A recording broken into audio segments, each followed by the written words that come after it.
एक सेक्शन को पहले टक कर देंगे, इस तरीके से पूरा टक करके रखेंगे, लूज नहीं छोड़ना, ठीक है। अब इस तरीके से आपने टक किया। अब हम काम कर रहे हैं, मैं आपको दो तरीके से बताऊंगी कि हम राउंड ब्रश से कैसे करेंगे और पैडल ब्रश से। क्या डिफरेंस है राउंड ब्रश और पैडल ब्रश से करने से, कि जब आप राउंड ब्रश से रूट्स पर भी वॉल्यूम आती है, हेयर में वॉल्यूम आ जाती है।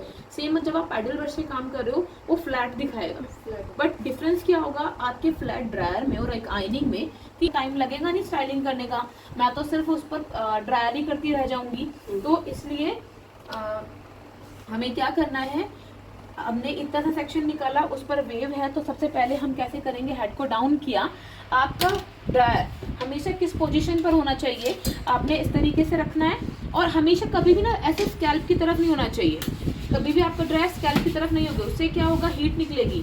सबसे पहली बात तो ये नोजल है, नोजल क्या काम करती है, पूरी हीट को फोकस करती है जहां पर भी आपको एग्जैक्ट रखना है। अगर ये स्कैल्प की बड़ी जगह है तो बर्निंग सेंसेशन फील होगा। तो हमेशा आपको क्या करना है, आपका ड्रायर कैसा ना क्लाइंट के शोल्डर पे या नेक पर जाए, आपके ऊपर भी ना आए, हम दोनों के बीच से फ्लोर पर जानी चाहिए हीट। तो आपका ड्रायर इस तरीके से डायगोनल चलेगा। और एक चीज का क्या ध्यान रखना है कि इस तरीके से अपने फिंगर से थोड़ा सा प्रेस करके रखा, इधर से होल्ड कर लिया। अब नेप एरिया पर डाउन करेंगे हेड को, और देखिए यहाँ से आप सिर्फ एयर आएगी और इसको दबा के रखेंगे तो हीट आएगी। तो आपको इसको ऑन करके ही रखना है और यहाँ से थंब और से मूव करना है। तो ड्रायर को आपने इस तरीके से रूट की तरह, ठीक है, आपने रूट क्लीन किया। आप ड्रायर बंद नहीं करेंगे, बट मैं आपको समझा रही हूँ इसलिए मैं बंद कर दे रही हूँ। उसके बाद अपने ड्रायर को ऐसे, पैडल ब्रश को ऐसे नहीं रखना, सीधा नहीं रखना, हल्का सा ऐसे टिल्ट कर देना है। और अपने नोजल को कभी भी ऐसे यूं रख के मत चलाना, उससे आपके हेयर या ब्रेसल्स हैं दोनों डैमेज होंगे। हमेशा इसका हल्का सा गैप बना कर रखना। आपकी एयर फोकस्ड भी है, पर एक गैप बना कर रखना। जब गिर रहा है तो इसको ऐसे पकड़ लो और वापस से ब्रश के ऊपर, और इस तरीके से यहाँ पर, ठीक है। वो स्टंट मत मारना, उससे बाल भी डैमेज होते हैं आपके ब्रशेस, ठीक है। प्रॉपर्ली स्ट्रेट हो जाएगा इस तरीके से। अब हम क्या कर रहे हैं, अब इस पर राउंड ब्रश से, आपको राउंड ब्रश से कैसे करना है मैं इस तरीके से इस पर बताऊंगी। तो आपने यहाँ से एक और सेक्शन पिक किया, ये वाला हेयर आगे हम कर देंगे, और अब इस तरीके से आपने यहाँ पर निकाला, इस वाले सेक्शन को मैंने साइड पर लॉक कर दिया।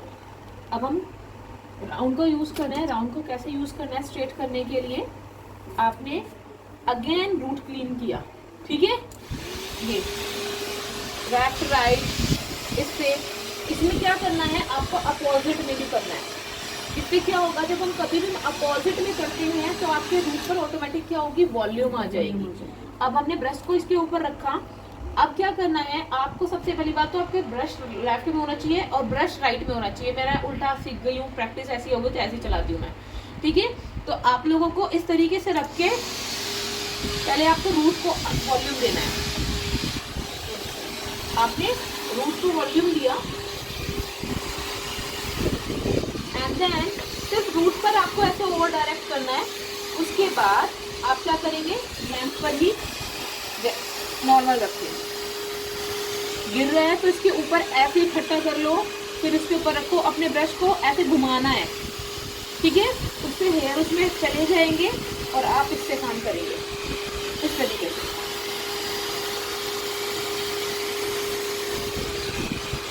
अब इस तरीके से देखें आप पूरे एंड्स तक भी आपको ऐसे ही रखना है, ठीक है। और अब देख रहे हो वॉल्यूम है यहाँ पर, ये देखिए डिफरेंस है, यहाँ पर वॉल्यूम दिख रहा है आपको। सेक्शन में पहले वाला प्रॉपर स्ट्रेट था, अब यहाँ पर वॉल्यूम दिख रहा है। तो जैसे आपकी रिक्वायरमेंट हो आप उसके हिसाब से पोर्शन को क्लीन करेंगे इस तरीके से अपना वर्टिकली हैंड रख के। उससे क्या होगा, जितने भी बेबी हेयर्स होंगे फ्रंट हेयर लाइन पर वो क्लीन हो जाएंगे, ठीक है। इस तरीके से डमी पे तो नहीं कर रहे हैं ऐसे, पर डमी पे फ्रंट बेबी हेयर्स आएंगे पर लाइव पर होंगे, ठीक है। इस तरीके से क्लीन किया, फिर ऊपर से क्लीन करने के बाद इस साइड से करो, एंड देन इस तरीके से रख के सेम, ठीक है। बहुत साइड पर पहले आप इस तरीके से क्लीन करोगे,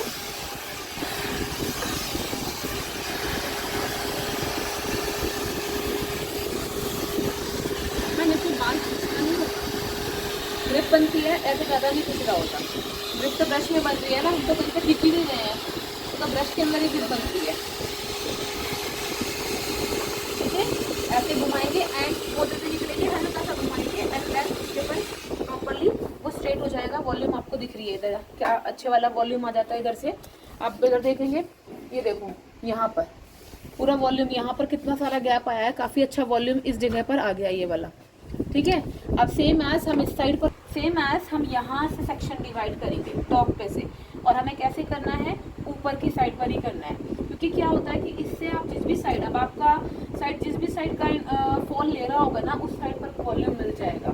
सेंटर प्रोफाइल है तो आप सेंटर के साथ में कर सकते हो, पर बॉक्स पे करने के लिए आप बॉक्स सेक्शन पे ही काम करेंगे।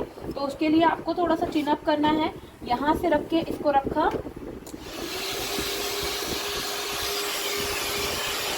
इस तरीके से रखा।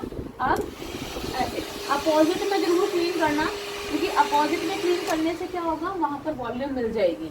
ठीक है, एंड देन इसके बाद ये समझ आ रहा है कैसे कर रहे हैं हम,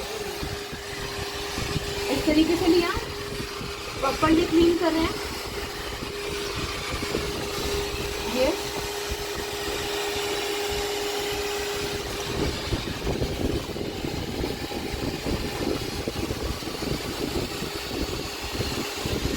वॉल्यूम दिख रहा है यहाँ पर नेचुरली अपने आप ऑटोमेटिक, हमने कोई पफ नहीं किया, हमने कोई बैक कॉमिंग नहीं किया। यहाँ पर आपको देखो, यहाँ पर ऑटोमेटिक आपको वॉल्यूम मिल रहा है। कर रहे हैं थोड़ा सा, अगर किसी का कटिंग वाला बाल है तो आप अपने मशीन को थोड़ा सा कैसे रखेंगे, डायगनल रखोगे ना, तो क्या होगा, डायगनल में जितने कटिंग वाले बाल है वो भी इसके अंदर आ जाएंगे, वो इजीली ग्रिप बन जाएगी। अगर एक इवन है तो वो तो आसानी है एक लेंथ वाले हेयर पर काम करना। तो इस पर हम कैसे कर रहे हैं, सबसे पहले आपको इस तरीके से, हाँ, जितना आप ओवर डायरेक्ट कर रहे हो, दिस इज 90 एंड ये ओवर डायरेक्शन है, ओवर डायरेक्शन में आप क्लीन करोगे तो ऑटोमेटिक फ्रंट पर वॉल्यूम आ जाएगी इस तरीके से। ठीक है, आपने इस तरीके से प्रॉपर क्लीन किया, रूट को क्लीन किया, एंड उसको क्लीन करने के बाद आपने फिर से इस साइड से फ्रंट से सारे बेबी हेयर्स को भी क्लीन करना है। इस तरीके से आपने क्लीन कर लिया। अब आपको क्या करना है, अपोजिट में ही इस तरीके से आप पहले ड्राई कर लेंगे।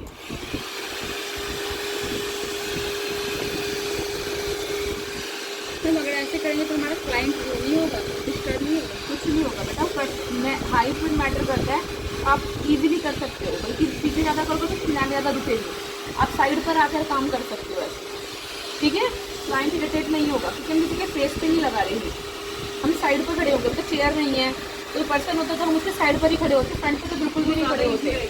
ठीक है, अब इसके बाद आप अगर स्ट्रेट कर रहे हो तो इसको ऐसे रखा, एंड देन उसके बाद जिस भी साइड आपका क्लाइंट फॉल मांगता है, suppose right side, left side, आपको नोजल हमेशा पैरेलल रख के इस तरीके से आपने वॉल्यूम दिया। ठीक है, देख रहे हो, इस तरीके से वॉल्यूम देखेंगे भी हम स्ट्रेट कर रहे हैं। अगर मैं यहाँ पर ड्रायर करते वक्त यहाँ पर कोई कटिंग वाला हेयर होता तो मैं उसको फोल्ड करती और वेव देती। ठीक है, बट अब मैंने इस तरीके से लेकर, आप देख रहे हैं ये है स्ट्रेट ड्रायर। स्ट्रेट ड्रायर में भी आप प्रॉपरली इस तरीके का वॉल्यूम दे सकते हैं।